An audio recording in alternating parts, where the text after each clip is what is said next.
Bonjour, je suis Marc Pritchard, je suis le directeur des opérations du groupe Chatco. Je suis ici aujourd'hui avec certains de mes étudiants. Ils ont presque fini la deuxième vague de la piscine. Je suis là pour leur demander quelques avis sur leurs expériences, sur nos activités dans les dernières 2-3 semaines. Alors voilà, bonjour à tous. Bonjour. Alors je vais commencer tout par une question toute bête, mais c'était comment l'expérience de la piscine? Folle. Yes. Expliquez. On a été embarqué dans un projet fou, comme j'ai dit. On a eu quelques explications avant, mais quand on a été plongé dans l'expérience, vraiment, ça a été intense. Intense, voilà. On est là ici presque tous les jours, du matin jusqu'au soir, et on se donne vraiment à fond, voilà, pour acquérir le maximum de connaissances. D'accord, très bien. Et c'est la même expérience pour tout le monde? Il y a quelqu'un qui veut ajouter quelque chose? Bon, moi je pourrais définir ça juste sur un mot, waouh. Parce que c'est une expérience vraiment qu'on n'a pas l'habitude de vivre. Rester dans un environnement pendant 2 semaines, travailler dans des environnements vraiment qu'on n'a pas l'habitude. Tu te rends compte qu'avec tous ces atouts-là, tu peux faire plus. Parce qu'avant ça, tu avais la connexion, tout ça, mais tu n'apprenais pas comme ça. Avec cette expérience, tu te rends compte qu'avec ton ordinateur, avec une connexion, tu peux devenir tout ce que tu veux. D'accord, très bien. Mais vous avez appris énormément de choses, non? Mais quelles sont les leçons? Qu'est-ce que vous avez appris le plus? Qu'est-ce que vous a marqué le plus de cette piscine en termes de choses que vous avez appris? Je dirais que c'est le travail en collaboration.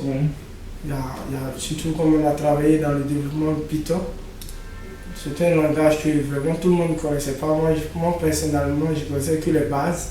Et puis arrivé là, je me suis rendu compte que je ne connaissais rien au début. Et puis après, au fur et à mesure avec les recherches, on voit que bon, on a un niveau vraiment avancé, quoi. On peut maintenant expliquer le langage à d'autres personnes. Pour parler un peu plus en détail de Python, est-ce que entre vous, c'est la première fois que vous avez fait Python, ou vous avez eu quelque expérience dans le domaine par avant? Bon, pour ma part, c'est la première fois que je travaille sur Python. Je n'avais jamais travaillé sur Python, c'est la première fois que je travaille sur Python. Et comment c'était l'expérience? Bon, c'était intéressant. Au début, j'avais peur, mais je trouve que c'est intéressant, j'ai appris beaucoup de choses. Bon, c'est intéressant. D'accord. Bon, maintenant, vous êtes presque à la fin de la piscine. Vous faites vos présentations maintenant demain et les soutenances pour présenter vos projets.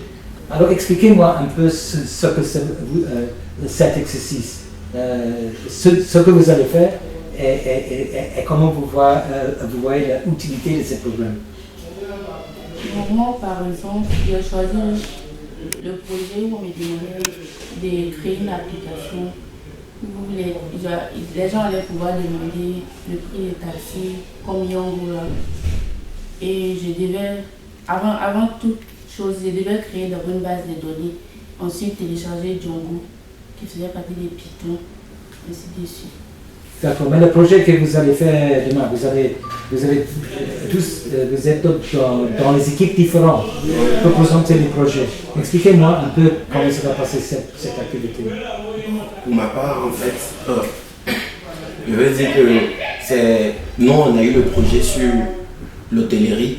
En fait, c'est vraiment super d'avoir un projet qui porte sur notre passion. Oui. Donc, c'est vraiment une opportunité en béton. Donc, le projet la soutenance se tiendra demain, mais je crois que vraiment à travers cette expérience, ça nous permettra en fait d'apprendre comment se structure un projet, comment la collaboration entre nous et nos collègues se fait, et vraiment apporter un petit plus à notre bagage en plus de la formation en Python qu'on a déjà reçue. D'accord. Oui, J'aimerais ajouter que cette formation et la soutenance de demain nous permet d'innover, voilà, d'aller plus loin. Parce que moi, par exemple, j'ai eu le groupe qui concerne la photographie. Actuellement, on fait de la photo, on se limite à ce qu'on sait déjà.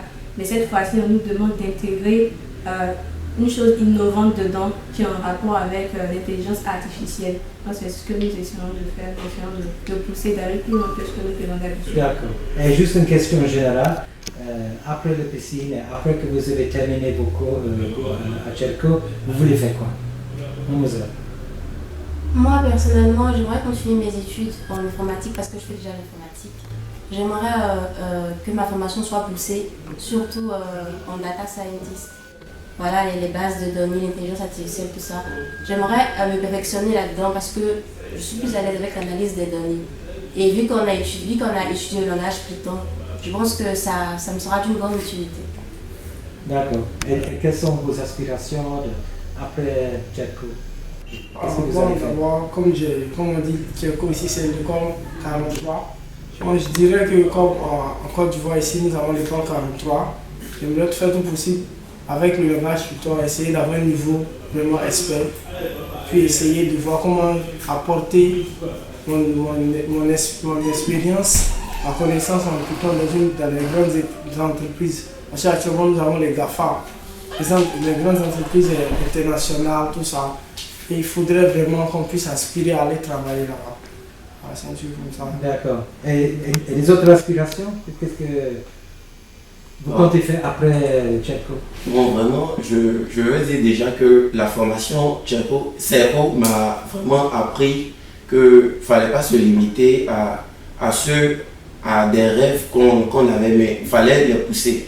Donc j'aimerais bien pousser mon rêve de développeur Python, de vraiment pousser l'étude en vraiment data science, comme elle a dit, et plus tard peut-être faire mon entreprise, devenir chef d'entreprise. Parce que c'est qu'on nous a appris que en plus d'être vraiment des super apprenants, on était capable de faire beaucoup plus que ce qu'on concevait. Donc déjà, concevoir ma propre entreprise pour vraiment apporter mon petit plus à l'édifice et vraiment développer, parce que j'aime beaucoup la programmation et développer beaucoup de choses. D'accord. Bon, juste pour terminer, un petit mot de chacun de vous, juste dans une phrase, ok? Imaginez-vous que vous êtes à la télévision, que vous pouvez parler avec tous les étudiants en Afrique. Il faut me dire juste un petit mot de votre expérience ici à la piscine. Un petit mot de la fin, mademoiselle. Ce que je peux dire à mes confrères, c'est que ça a été une belle expérience et je les encourage à venir s'inscrire aussi. Les conseils que je peux donner, c'est pour dire que quelle que soit la filière que tu fais, il faut s'intéresser aux autres filières, aux autres. Par exemple, moi je suis en finance comptabilité, je fais déjà la programmation. C'est pour dire que quelle que soit la filière, intéresse-toi aux autres filières. Ça va beaucoup t'aider plus tard. Moi, je peux dire qu'actuellement, le PDG de chez Capo Chichi a lancé une sorte de révolution. Et donc, j'invite tout le monde à faire partie de cette révolution-là pour faire avancer l'Afrique. Moi, je peux dire que tout le monde doit s'intéresser à l'informatique parce que plusieurs personnes négligent cette filière trop difficile. Il n'y a vraiment rien de complexe, tout c'est le travail. C'est le travail qu'il faut. Donc, moi, je peux dire bravo et vraiment bravo à nous d'avoir été endurants lors de cette formation, d'avoir tenu et encourager tous ceux qui vraiment doutent de leur capacité à vraiment s'intéresser et foncer. Moi, pour ma part, je dirais que j'invite tout le monde à se former au métier de l'avenir. Comme le dit le professeur Capo Chichi, dans 10 ans, dans 20 ans, il y a des concepts qui vont apparaître qui n'existent pas maintenant. Et si tu n'es pas prêt, tu n'es pas formé, tu ne pourras pas travailler. Donc, j'invite tout le monde à venir à Serco, à l'école 43, pour pouvoir se former sur des métiers de l'avenir, parce que c'est l'enjeu. D'ici 10 ans, 20 ans, il y a des métiers qui vont se transformer complètement. On a l'apparition de l'ordinateur quantique, tout ça. Ça vient, c'est pas encore, mais avec l'avenir, tout ça, ça va se propager et forcément, il faut pouvoir se former. Okay, just one more final question, because I know that you speak English very well. And of course, we'd like to tell the English-speaking world also about what we're doing here in Côte d'Ivoire and Benin and Burkina Faso.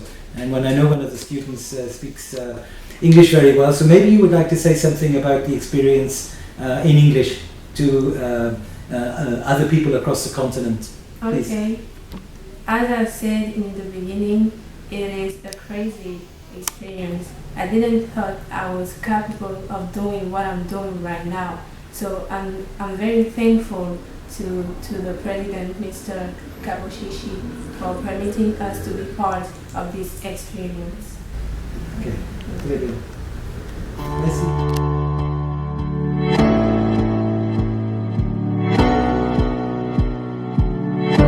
Dans 10 ans, 85% des métiers d'aujourd'hui n'existeront plus.